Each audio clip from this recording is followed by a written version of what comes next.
ClandesTime.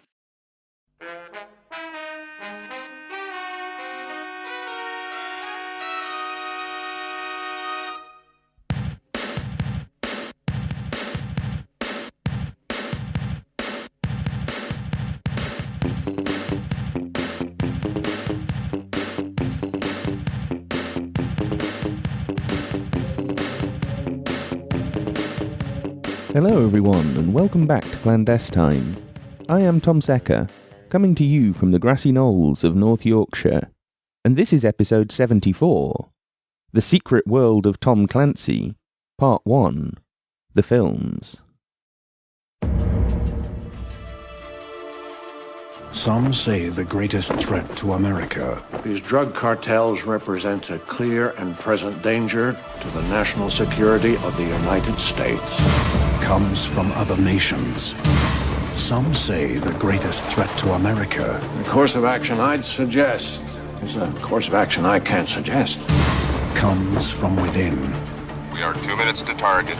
Looks like we've got our own little war. Harrison Ford is Jack Ryan. I'm appointing Ryan the acting deputy director, intelligence. The finding clearly states that our assistance is limited to supply and advice only. He doesn't know about it, Bobby. No troops, then. No troops. He needs to know nothing. He's gonna know nothing. The laws he swore to uphold are at risk. The explosion here rocked the ranch of Enrique Rojas less than an hour ago. You said it was going to be a surgical strike. That's a kid they just brought out on NBC. Why was I left out of it? You see everything in black and white. Not black and white, right and wrong. The honor he is determined to defend is at stake. I'm afraid if I dig any deeper, no one's gonna like what I find. Want to know about politics in Washington? I can explain it in 4 words. Watch your back, Jack. He's coming to you with no security. Once Ryan's gone, we're back online. Based on the #1 best-selling novel. There are troops, Jack. I didn't know that. You know I didn't know that. Harrison Ford. You went before Congress and you got the money for it. You went before Congress and you lied to I never lied to Congress. You lied. Willem Dafoe. I'm on a plane. I'm gonna kill him. Anne Archer. Are you going away again? Be careful. And James Earl Jones. You took an oath. You gave your word to the people of the United States. Who authorized this? I think it's time the whole thing went away. Then it should go away. I will not let you dishonor their memories by telling me you had nothing to do with it. How dare you come into this office and bark at me like some little junkyard dog? I am the President of the United States. How dare you, sir? Paramount Pictures presents this summer's most electrifying motion picture, Clear and Present Danger. As I'm sure you're all aware, Tom Clancy is one of the best-known and highest-selling authors of the last century. He is perhaps the highest-selling American spy author of all time. And this is important because spy fiction is not the strongest point of American literature. I read a lot of books. I always have. I find books more interesting than people most of the time, though of course, without people there could be no books. I mean that in the sense that books are some of the best things humans can make, not that humans are all boring idiots. Tom Clancy certainly wasn't a boring idiot.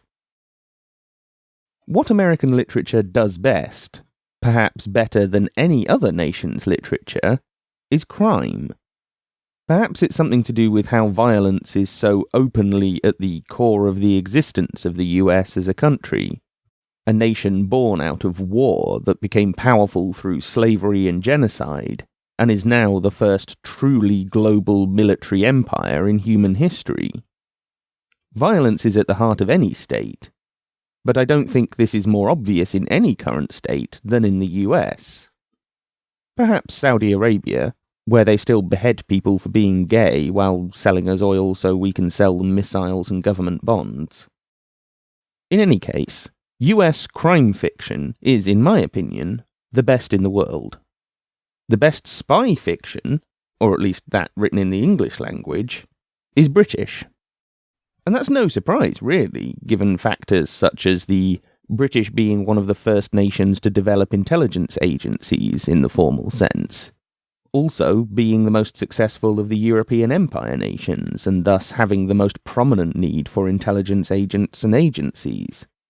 It is no coincidence that the world's biggest spy book and film franchise is of British origin. Another massive factor in this is just how many of the great British spy authors are or were ex-intelligence, or in some cases were agents alongside their writing careers. Ian Fleming worked in naval intelligence during the war, and it is evident from biographies about him that he never truly left that world. Frederick Forsyth recently admitted to being a part-time agent for MI6. John le Carré was both MI5 and MI6. Len Dayton worked in the Special Investigation Branch of the British military. Graham Greene was MI6. Somerset Maugham was MI6. Stella Rimington was the head of MI5. Likewise, a reasonably high number of American spy authors, at least some of the more prominent ones, have been CIA or ex-CIA. E. Howard Hunt, William F. Buckley Jr., and Charles McCarry spring to mind. But the most successful authors, like Robert Ludlum, Alan First, and Tom Clancy, do not appear to have been spooks. And I should say, I am a fan of several of these authors. I even sort of like Ian Fleming, despite the misogynistic and colonialist overtones to pretty much everything he ever wrote. Essentially, there is no evidence that Tom Clancy was a spy. He never actually worked for intelligence or military intelligence or even private intelligence, at least as far as we know. But he was something. He moved in that world to some extent. He was certainly much closer to being a state propagandist than other authors are or were. We can break this down into two parts. First, Tom Clancy himself, his life, his government connections, his books and their curious ability to predict the future. And second, the film adaptations of Clancy's books. I want to start at the outside and work in from there, so part one of this two-part podcast we will begin with the films, which are probably the easier case to make, and which I hope will tee up and provide context for the second episode.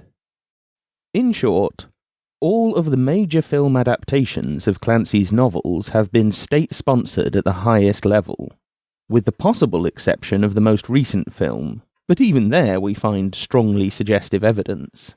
So let's break it down. The Hunt for Red October, 1990. This film was strongly supported by the Department of Defense, most prominently the Navy. The movie had some trouble getting made, mostly because of the Cold War setting, which studios believed was no longer interesting to audiences because the Cold War was coming to an end. Producer Mace Neufeld, who has worked a lot with government agencies and has produced all 4 Tom Clancy Jack Ryan films, said that another problem was that studio executives won't read the book itself before making a decision. They just read summaries. He actually had to convince an executive to read the whole book in order to get the green light. Nonetheless, the Navy went all in on this production, thinking it could be another Top Gun. And in some ways they were right. The submarines themselves are the big, visually exciting elements of what is otherwise a lengthy spy drama about a Russian sub-commander defecting. The Navy loaned the USS Houston to the producers. In the film it is named the USS Dallas, so clearly they just picked the one with the most similar name. The submarine did over 40 emergency surface blows to help produce the very dramatic and impressive submarine dodging the torpedo climax sequence at the end of the film. Indeed, 3 people in the film had military experience. Sean Connery, who plays the Soviet defector with the conspicuously Scottish accent, he was in the Royal Navy. Scott Glenn was in the US Marines, and James Earl Jones was in the ROTC and did US Ranger training during the Korean War. Most bizarrely, the film of Hunt for Red October, and thus the book several years earlier, revealed classified technology. The Red October, the prototype Russian sub that is stolen by the Americans, can navigate without sonar, i.e. more or less silently. Some US submarines could actually do this, though Clancy denied being given this classified information, so presumably he just made it up out of thin air. Also, the film is one of several reviewed by the CIA's in-house journal Studies in Intelligence, and Tom Clancy was invited to Langley after the book was published. The CIA's review primarily focuses on the Navy's support for the film, noting that they provided unprecedented access to their submarines and training in submarine steering for Connery, Baldwin, and Scott Glenn. So, this is not only the book that got Tom Clancy in with the CIA, it is the film that got Clancy's books in with Hollywood. Patriot Games, 1992. This is the first movie to be allowed to film at the CIA's headquarters in Langley. Other films have since been allowed, like Argo and Zero Dark 30, though the sequence in The Recruit, where Colin Farrell does the usual walk in over the CIA seal and through the security barriers shot, was done on a reconstructed set after the production crew had visited Langley. I obtained a few documents from the CIA on their support to the film of Patriot Games, which redact all sorts of information, such as who actually went to Langley, but we know it included Harrison Ford and likely the director Philip Noyce, who went on to make Salt some years later, also with CIA assistance. The CIA ultimately granted multiple tours to the producers and major talent for Patriot Games, gave permission for filming at Langley, and for use of the CIA logo and seal. Though the documents also say that the logo and seal are public domain and thus anyone can use them, they don't have to ask the CIA's permission. Patriot Games also appears on the DoD's film list, and the Department of Defense, the US Navy, and the US Naval Academy are all credited at the end of the film. It should be noted that Clancy himself was not happy with the film version. He felt that the filmmakers had bastardized his book, and only begrudgingly allowed his name to be associated with the movie. Clear and Present Danger, 1995. Though the CIA did read the script of this film and offer some feedback, they refused to cooperate with the production because the CIA leadership is portrayed so very realistically. Portrayed badly. Covert wars with drug cartels, assassination, high-level corruption. It's all in the book, so no surprise that the CIA did not want to help this become a popular movie. People had just about forgotten about Iran-Contra and the CIA drug smuggling scandals, so the last thing they wanted was to remind anyone of some of their dirtiest and largest-scale crimes. The DoD saw things a bit differently, and did help to make Clear and Present Danger. However, this was only after they consulted with several departments of the Pentagon, and after a lot of changes were made to the script. The fullest account of this comes in the 2011 thesis Strange Bedfellows by Olga Sokova at Lehigh University. She writes, "To make a decision on Clear and Present Danger, the DoD contacted several additional offices to find out if DoD support to the film could be appropriate and beneficial.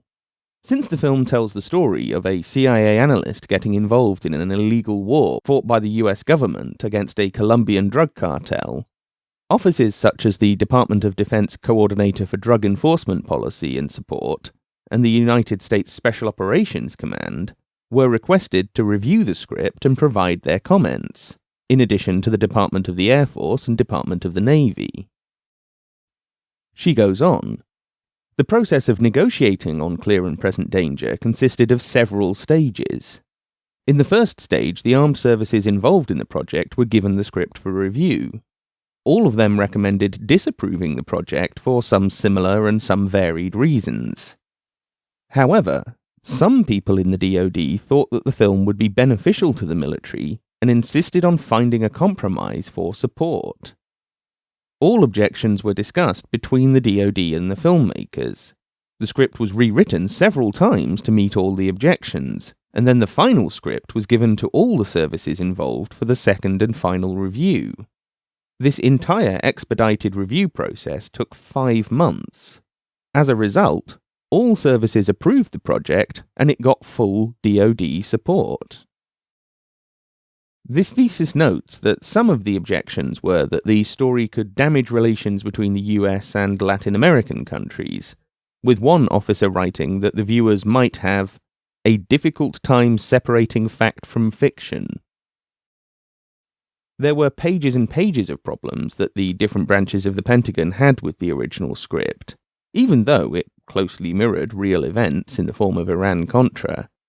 It wasn't that the events were necessarily unrealistic, so much as they portrayed the military doing illegal things, and just callous and reckless things.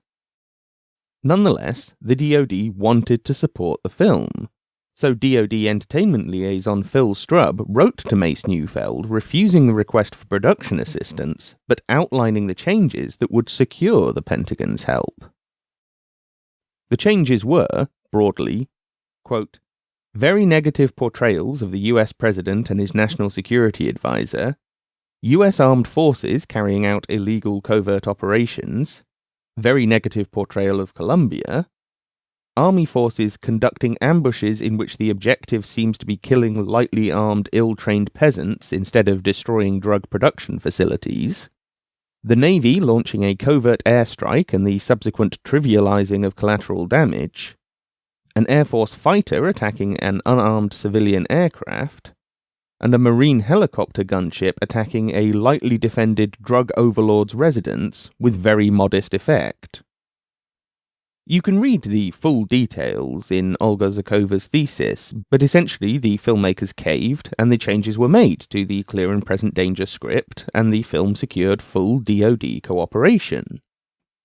The Pentagon's on-set advisor, Major David Georgie, wrote a memo saying that, in short, military depictions have become more of a commercial for us than damage control, and the production offers good public informational value.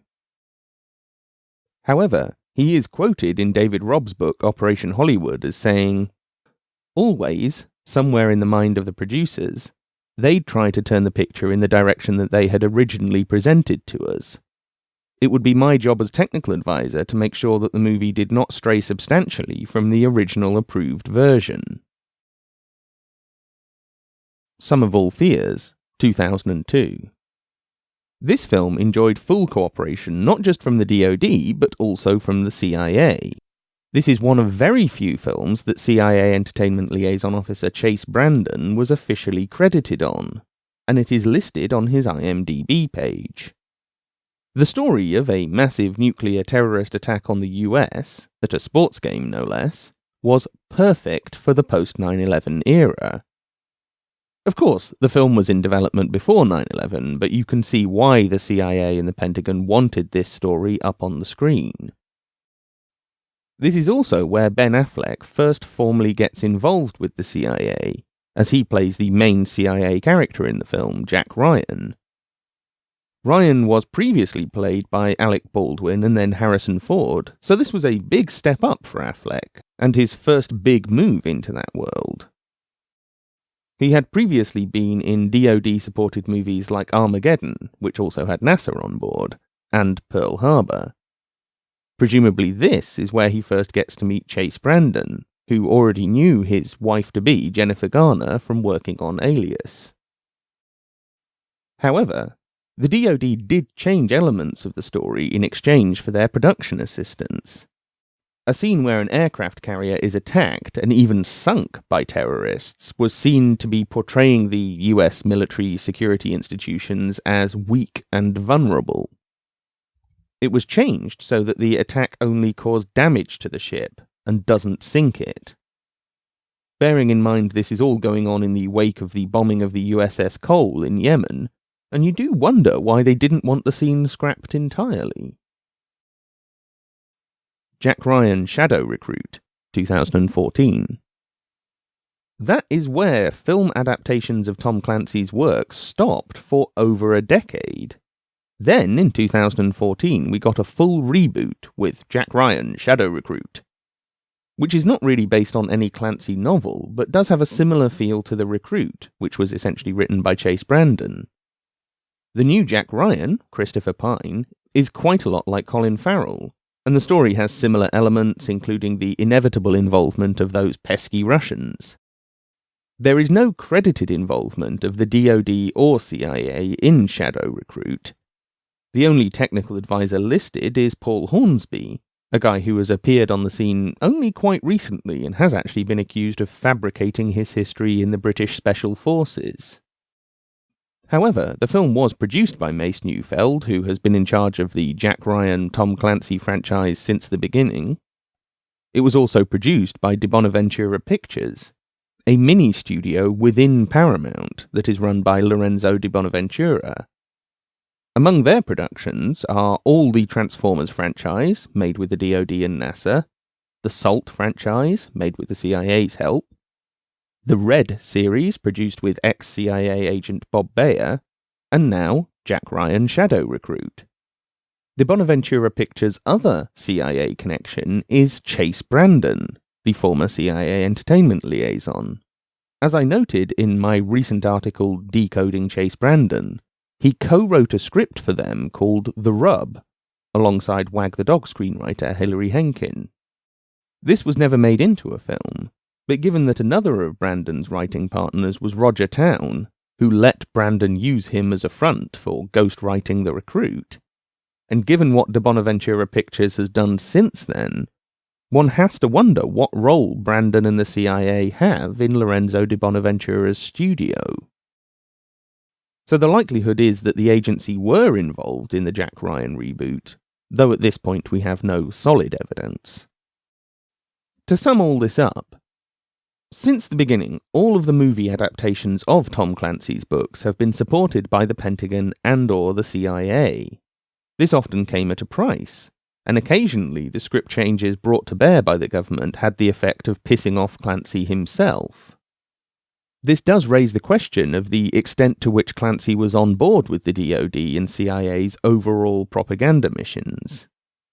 However, even the one film, Clear and Present Danger, that the DoD heavily altered and the CIA refused to properly support, still had some CIA consultancy, and the DoD worked for months to get the script into a shape that they were happy with. What this proves is that there are differences between what is tolerated in book format and what is tolerated in film format. The usual assumption is that people who read books are more intelligent, which is often true. As such, they can be subjected to more controversial information without the state being too bothered about it. By contrast, for the plebs who go to the cinema and mindlessly munch popcorn, the DoD and CIA only want good images of themselves. In the second part of this podcast, we will take a closer look at Clancy himself, the secrets revealed by his FBI files, and a very strange and sad incident where a teenage boy flew a small plane into a skyscraper shortly after the 9/11 attacks. In particular, I'll outline Clancy's more prominent government connections, and ask whether he was some kind of asset for US intelligence. We will also get into the curious predictive ability that Clancy had, and what that might mean, both in terms of intelligence operations, but also philosophically. But I think we should leave this here, because I felt this would work better as a tale of two halves rather than one really long episode. As per usual, I'll encourage all of you to check into my site, spyculture.com, for articles, reviews, document posts, and other episodes of this podcast. You can subscribe to this show, ClandesTime, via iTunes, Stitcher, Spreaker, or by good old RSS feeds or email. All of the options are at spyculture.com/subscribe. You can also subscribe to the site and get a little alert every time I post something new. If you look at the bottom of any posts on spyculture.com, I have now added a little subscribe module above the related posts section, where you have the options of email, various RSS feed readers, and now WordPress, for those of you who use WordPress to subscribe to websites. So please do sign up in whatever way you prefer to keep up with my work, because there is plenty more coming your way. Finally, If you enjoy this show and want to encourage and support me, then please visit spyculture.com/support and consider getting a digital download of one of my podcast series or a copy of my book, Secret Spies in 7/7. As always, you've been listening to ClandesTime, and I am Tom Secker, so thanks for listening. Join me again next week for part 2 on Tom Clancy, and until then, take care.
Zkus tak